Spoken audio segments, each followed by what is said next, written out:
Čo je podparapetný profil? Na čo slúži podparapetný profil?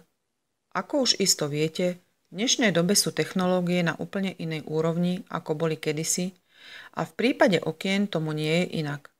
V minulosti sa museli ľudia s nedostatočne izolovanými oknami, ktoré prepúšťali do interiéru chlad, vysporiadať rôznymi spôsobmi. Našťastie, dnes už existuje systém, ktorý dokáže prepojiť parapetu a prach, a to práve vďaka inovatívnemu riešeniu podparapetnému profilu, ktorý má okrem iného i množstvo skvelých výhod.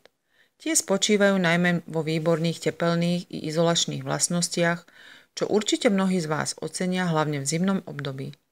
Ďalším plusom je i možnosť využiť podparapetné profily pri rôznych hrúbkach muriva, pričom inovatívne systémy, bezproblémová konštrukcia a výborné spracovanie zabraňujú vzniku tepelných mostov.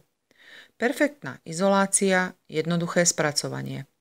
Ak ešte váhate, či predsa siahnuť po podparapetnom profile, určite ani neváhajte. Ide o skvelé riešenie, ktoré maximalizuje komfort bývania a vy si tak v pokoji budete môcť užiť teplo vášho domova.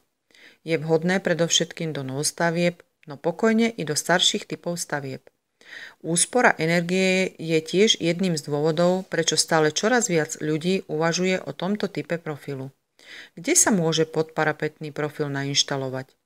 Rodinné domy, novostavby, zrekonštruované stavby, nízkoenergetické stavby. Nejednať kvalitu. Pokiaľ nenájdete spoľahlivú a kvalitnú spoločnosť, ktorá sa venuje výrobou a inštaláciou podparapetných profilov, môžete byť prekvapení nielen perfektným spracovaním, ale i priateľnou cenou, ktorá je pre mnohých veľkým lákadlom. Nezáleží na tom, či sú okenné rozmery veľké alebo malé, a taktiež nezáleží na hrúbke muriva. Samozrejme je dôležité, aby ste sa pred kúpou poradili s odborníkmi, ktorí vám pomôžu nájsť najideálnejšie riešenie, respektíve vám pomôžu pri inštalácii.